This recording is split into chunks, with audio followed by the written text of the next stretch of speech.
Hermanos, que Dios les bendiga esta tarde, amén. Es un privilegio el poder estar aquí, el poder tener el privilegio de compartir con ustedes. Así que, como en forma de introducción, vamos a estar viendo la carta de Colosenses, como leía el hermano, el capítulo 16 al 23. Aunque esta es una serie que el pastor Alejandro ha estado enseñando, amén, semana tras semana. Y me gustaría, como en forma de introducción, retroceder un poquito a lo que él estuvo enseñando el domingo pasado. Así que si retroceden conmigo, vamos a regresar al versículo 11 como forma de recapitular y así poder hacer una conexión, ¿no? con los otros versículos que vamos a estar enfocando el estudio hoy. Así que nuevamente estamos en la segunda, el capítulo 2 de Colosenses, versículos 11 al 23 sería. Y creo que el tema que el pastor ha puesto a este estudio es la total supremacía y suficiencia de Cristo. Amén. Creo que todos los que han estado acá han podido ver que sí, lo que el apóstol Pablo escribe en esta carta podemos decir, da base o da la evidencia, ¿no?, de cómo Cristo se mueve a través de la iglesia. Amén. Y una de las maneras que el apóstol Pablo y también el pastor Alejandro ha hecho hincapié acá es específicamente en tres subtítulos que este estudio se enfoca, ¿no? Y uno es que Cristo es suficiente. ¿Por qué? Porque Él es nuestra real circuncisión, ¿no? Y el segundo tema que él tocaba, o su tema que él tocaba el pasado domingo, es que Cristo es suficiente porque Él es nuestra propiciación, ¿no? Y creo que conforme cantábamos podíamos ver cada uno de estos temas, ¿no?, que era reflejado, ¿no?, de la manera que reconocemos que Él es el que guía nuestras vidas, que es solamente a través de Él que podemos venir, ¿no? Y en última instancia el que vamos a estar tocando hoy es que ahora somos, como Él ha sido propiciación y ha sido a través de Él hemos sido circuncidados a través de Cristo.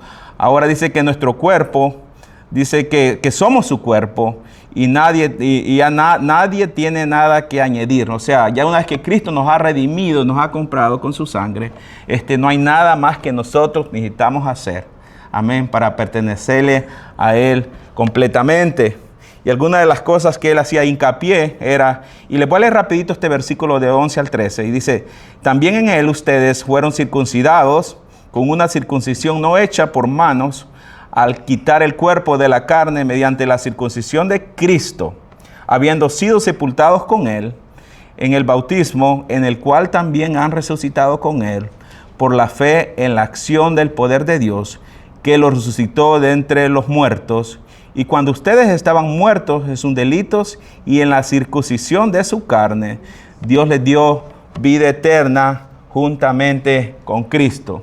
En ese pasaje, yo digo, curiosamente, no se ve nada de lo que usted y yo hemos hecho, no se ve ningún mérito suyo, ¿no? Es Cristo obrando en nosotros, amén.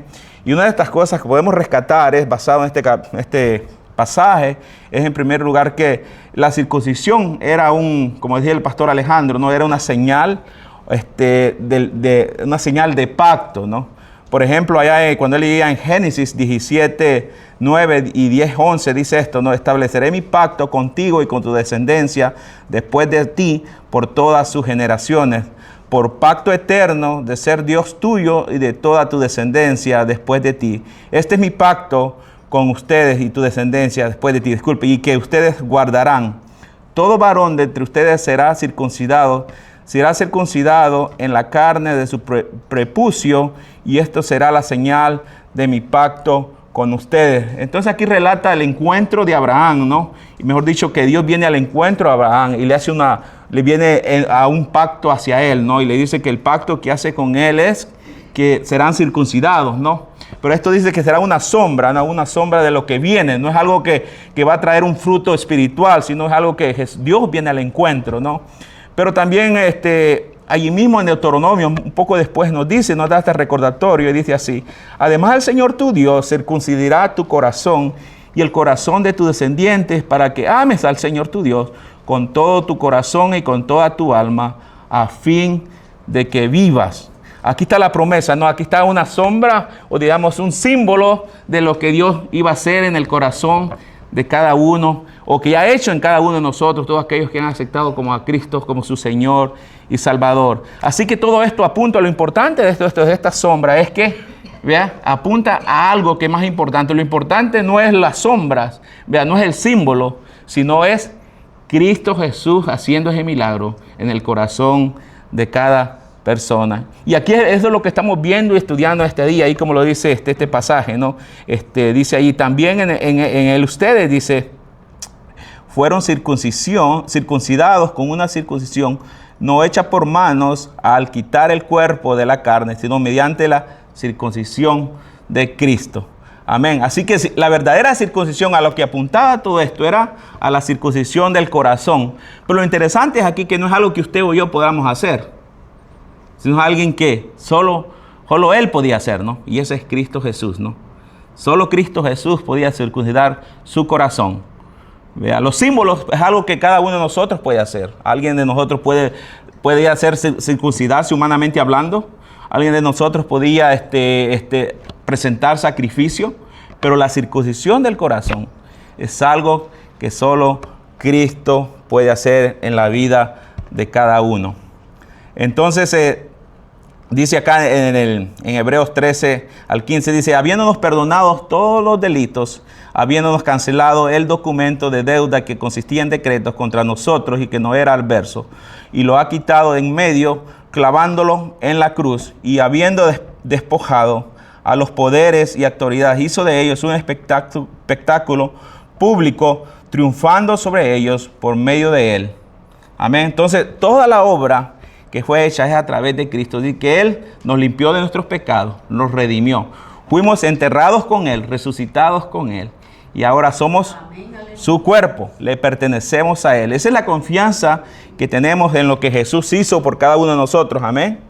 Creo que si tenemos que poner la confianza es en Cristo, porque es Él el que ha logrado todo por cada uno de nosotros. Y eso nos lleva ahora al punto 3, el que vamos a estar tocando y deteniéndonos un poco más en esta tarde. Y es que ahora somos su cuerpo y decíamos que no hay nada que añadir. ¿Vea? Si todo lo que Cristo ha hecho, ¿vea?, que hizo por nosotros, hay algo que usted y yo podamos hacer. Y eso es lo que nos va a decir este pasaje que vamos a comenzar a ver en los versículos 16 al 23. Y comenzando con el 16 y 17 dice esto: por tanto, que nadie se constituya en juez de ustedes con respecto a comida o bebida, o en cuanto a día de fiesta, o luna nueva, o día de reposo, cosas que son sombra de lo que ha de venir, pero el cuerpo pertenece a Cristo. Interesantemente, en este pasaje, si le ponen atención cómo comienza, da principio por tanto, y hace la conexión a lo que el apóstol Pablo acaba de aclarar. Aquí vemos una advertencia del apóstol Pablo escribiendo a la iglesia de Colosas y está refiriéndose a algunas cosas que están pasando, algunas enseñanzas falsas, ¿no? Y él dice, por tanto, ¿ya?, dice que nadie se constituya en juez de ustedes, o sea, que nadie los juzgue basado a qué, diríamos, basado y con respecto a comidas o bebidas, o en cuanto a días de fiesta o luna nueva o día de reposo. ¿Ve? Cosas que son, dice, sombras, y es lo que los otros nos decían, ¿no? Todas las cosas que leímos en Génesis 17 que eran sombras, o en otras palabras, apuntaban a alguien, ¿no?, que era Cristo. Entonces, ahora dice el apóstol Pablo, hablando acá, nos dice que son sombras de lo que ha de venir, pero el cuerpo pertenece a Cristo. Ahora, estos hombres como he dicho, estaban enseñando en la iglesia de Colosa, que dice que aguardaran ciertas cosas, ciertas costumbres, ¿no? Y aquí vemos una mezcla de filosofías humanas, de judaísmo, ¿no?, de escepticismo. Vemos que se habían colado y que aparentemente eran cosas buenas, ¿no? Porque usted las ve superficialmente, eran cosas que ayudaban, ¿no? Por ejemplo, en esta ocasión dice que se trataba de bebida, o en cuanto a día de reposo, dice, o comida, ¿ve?, de guardarlas o no guardarlas. Ahora, ya vimos que, o ya nos dijo anteriormente el apóstol Pablo, que estas cosas eran sombras que apuntaban, ¿no?, a alguien más, a algo más. Ahora, dice, pero él aquí nos vuelve a recordar también que son sombras, dice, de lo que ha de venir, porque dice que el cuerpo pertenece a Cristo. En otras palabras, si Cristo ya nos compró, Si Cristo ya fue nuestra propiciación, ¿qué más necesitamos usted guardar? ¿Verdad? Si Cristo nos liberó de la esclavitud, no del pecado, ya no somos esclavos, ¿no? Pero el apóstol Pablo dice, si alguien lo juzga con respecto a estas cosas, ¿ve? Que sea bebida o en cuanto a día de fiestas, ¿ve? Cosas que celebraban semanalmente o mensualmente, o en el caso de días, podríamos decir, o semanalmente, ¿no? El día de reposo, ¿no? Claro, eran cosas que fueron instituidas en el Antiguo Testamento, en el Antiguo Pacto, pero que apuntaban al sacrificio perfecto, ¿no? Que era Cristo Jesús. Pero Pablo dice, pero, y ese pero es el cambio, ¿no? El cuerpo, o sea, nosotros le pertenecemos a Cristo, por lo tanto, no podemos ser juzgados, ¿no? Por esas cosas, ¿no? Que no tienen ningún beneficio espiritual. Ahora, si usted deja de comer algo que es dañino, ¿no? Creo que va a tener un beneficio, por así decirlo, carnal, ¿no? En el cuerpo, ¿no? Pero aquí está hablando de cosas con el propósito de que lo hagan a uno más espiritual que otros, ¿no? Es básicamente poner estas restricciones en vez de Cristo, ¿no? Exaltarlas porque yo hago estas cosas o evito estas cosas, soy más espiritual que otras personas, ¿no? Pero el apóstol Pablo no, dice que somos de Cristo. ¿Ve?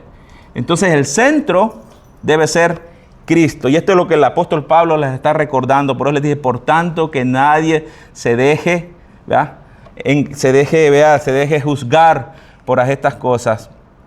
Ahora, en Hebreos, capítulo 8:5, versículos 8:5 y 9 al 10 y 10:1 nos dice esto, dice que los cuales sirven, dice, hablando de lo que estamos, de las sombras, ¿no? Los cuales sirven a lo que es, dice, copia y sombra de las cosas celestiales, tal como Moisés fue advertido por Dios cuando estaba a punto de erigir el tabernáculo.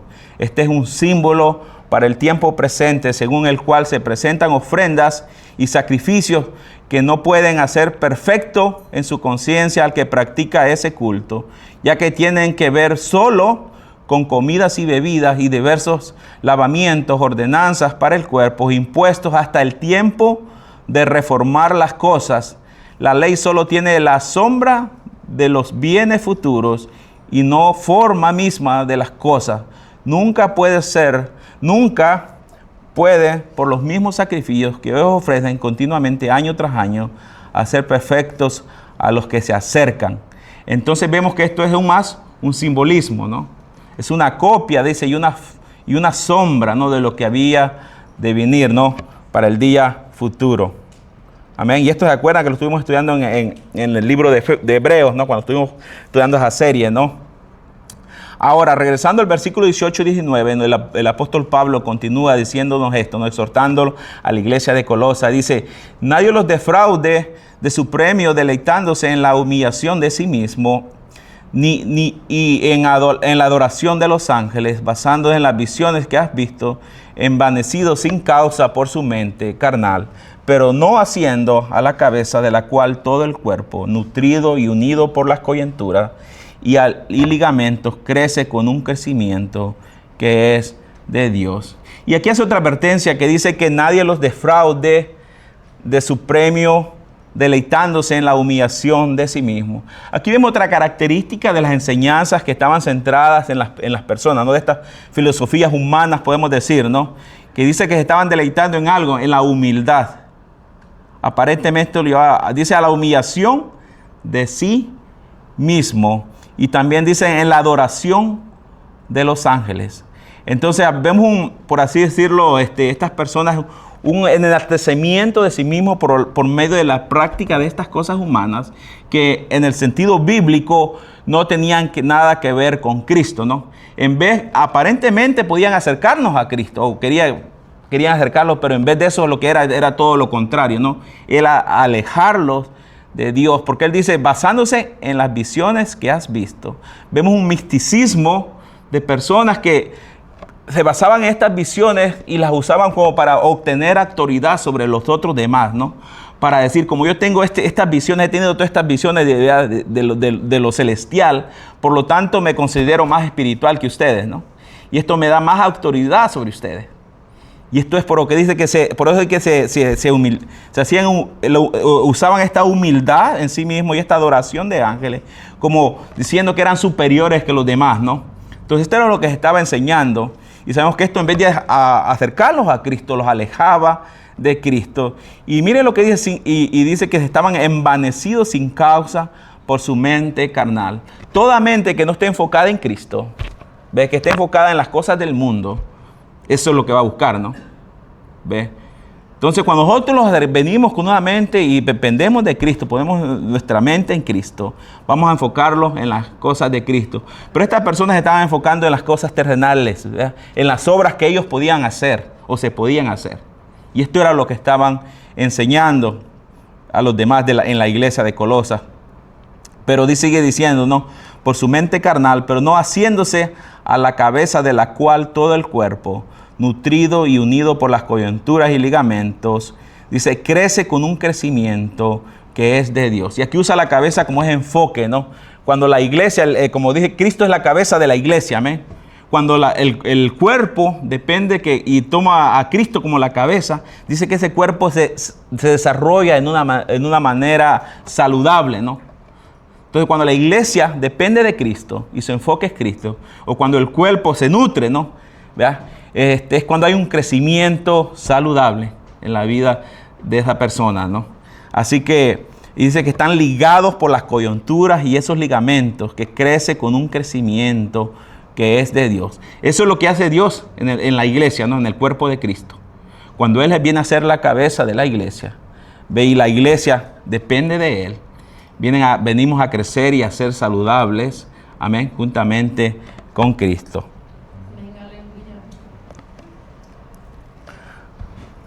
Amén. Y sigue continuando y dice así: si ustedes han muerto con Cristo a los principios elementales del mundo, ¿por qué, como si aún vivieran en el mundo, se someten a preceptos tales como no manipules, no gustes, no toques?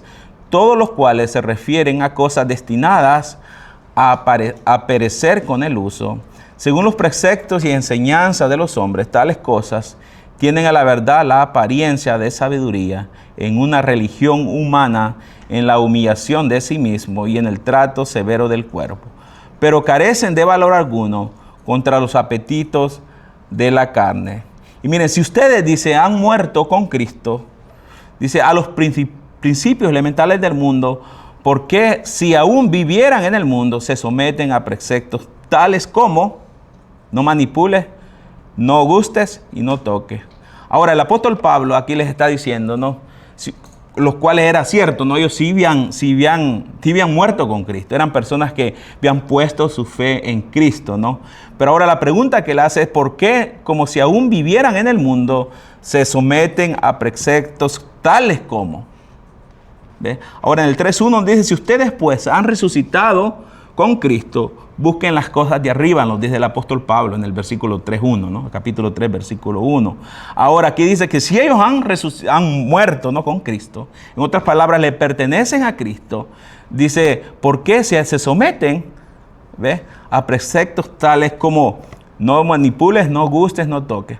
Ahora dime usted, si una persona que entiende que ha nacido de nuevo, que Cristo es suficiente, ve, para salvarlo, para redimirlo, y no necesita nada más que agregarle. Ahora aquí el apóstol Pablo hace algo que, por así decirlo, hace como tres negativos, diciendo que si haciendo estas cosas, no tocando, no manipulando y no gustando, se puede lograr algo. O sea, se puede usted volverse más santo, por así decirlo, haciendo estas cosas. Si ha sido limpiado y santificado por la sangre de Cristo, haciendo estas cosas, ¿le puede agregar algo a lo que Jesús ya hizo en la cruz del Calvario? No. ¿Ve? O sea, ¿puede algo que usted hace agregar algo a lo que él hizo? No. Ahora dice una frase ahí, dice, todos los cuales se refieren a cosas destinadas a perecer con el uso. En caso de comida, si usted evita comer ciertas cosas, ¿no?, van a perecer. Son cosas que son destinadas para perecer, ¿no? En caso de tradiciones, son cosas humanas, filosofías humanas, tradiciones humanas que van a perecer, ¿no? ¿Ve? Todas estas cosas, cuando se trata de acercarnos a Cristo, nos alejan de lo que Cristo ya hizo en la cruz del Calvario, ¿no? Porque son, dice ahí, que son, ¿qué? preceptos y enseñanzas de los hombres. Dice, las tales cosas tienen a la verdad la apariencia de sabiduría en una religión humana. ¿Ve? Ahora, como les dije, cuando usted las ve, aparentemente son llamativas porque son cosas, muchas veces tal vez diría usted buenas, pero su fin es alejarnos de Dios. ¿Ve? Traen confusión porque son cosas que, vea, que son de la mente carnal, ¿no? ¿Ve? Pero todo lo espiritual es que lo encontramos en Cristo. Y ahora dice que, y a la verdad dice, la apariencia parece sabio, ¿no? Pero son una religión humana. Dice, en la humillación de sí mismo. ¿Por qué? Porque el enfoque es el ser humano. ¿Ve? Es usted humillándose y queriendo lograr algo que Cristo ya hizo por usted. Y dice, y en el trato severo del cuerpo. Estos son sacrificios humanos, cosas que las personas hacen para acercarse a Cristo. Creyendo que algo que usted y yo podemos hacer puede acercarnos más a Él, cuando todo lo que necesitamos es confiar en lo que Cristo hizo por nosotros. Amén. Amén. Es todo lo que necesita. Pero dice, pero carecen de valor alguno contra los apetitos de la carne. En otras palabras, todas esas cosas aparentes buenas, que el enfoque, vea, no es Cristo, es lo que ellos hacen o lo que ellos estaban haciendo y enseñando, nos alejan de Él. Pero lo más interesante es que cómo usted y yo vamos a cambiar algo que solo puede ser cambiado a través del sacrificio de Cristo Jesús. ¿Cómo usted y yo vamos a borrar el pecado de nuestro corazón? Sino a través, ¿vea?, de la sangre de Cristo. Porque dice que al final, no tiene, porque carecen, dice. O sea, no tienen el poder para hacer lo que Cristo ya hizo en usted. ¿Ve? Si quiere ser perdonado, lo único que necesita es a Cristo Jesús. ¿Ve? Y esto es lo que Cristo Jesús ha hecho, pero vemos que estas enseñanzas estaban contrarias a lo que Jesús había enseñado. ¿Ve? Que fue Él quien murió por nosotros, fue el que perdonó nuestros pecados, fue el que nos limpió. ¿Ve? Y lo tristemente es que son enseñanzas que hasta el día de hoy, ¿ya?, en muchos lugares sigue siendo enseñado, ¿no? Que si te dejas de hacer esto, te vas a acercar más a Dios. Y déjeme decirle, hay cosas que hacemos nosotros todavía como a veces por tradición. Porque traemos y disculpe a veces la referencia, ¿no? Porque venimos con tradiciones especialmente católicas, ¿no? Donde creemos que si hacemos ciertas cosas, si caminamos una vía hincado, por ejemplo, podemos acercarnos más a Dios. ¿Ve? Cuando no tiene nada que ver con lo que Jesús hizo en la cruz del Calvario. Solo Cristo. ¿Ve? En ese versículo, en el 2:10, retrocediendo, dice el apóstol Pablo, y me encanta lo que dice allí. Y ustedes han sido hechos, dice, completos en Él, que es la cabeza sobre todo poder y autoridad. O sea, ¿qué más hay fuera de eso? Estamos completos en Cristo. No hay nada más que usted y yo podamos hacer. Amén. Así que, para ir terminando, fue algo corto, hermano. Así que, bueno, si usted no ha puesto su confianza en Dios, en Cristo Jesús como su Señor y Salvador, o si ya la ha puesto, pero cree que hay ciertas cosas que todavía está haciendo para poder ganar su favor, déjame decirle que está completo en Cristo. ¿Ve? No hay nada que usted pueda hacer. Amén. Solo lo que puede hacer es poner su confianza en Él, depositar sus ansiedades, todo lo que usted trae en Él. Y si usted no ha aceptado a Cristo, o cree que lo tiene, pero cree que lo está haciendo por propios méritos, déjeme decirle que eso no lo acerca a Dios. ¿Ve? Aparte de la muerte y resurrección de Cristo, no hay nada más que nos pueda acercar a Cristo. Así que la respuesta es fácil, ¿no? Estamos completos en Cristo y solo en Cristo podemos estar completos, no fuera de Él. Amén.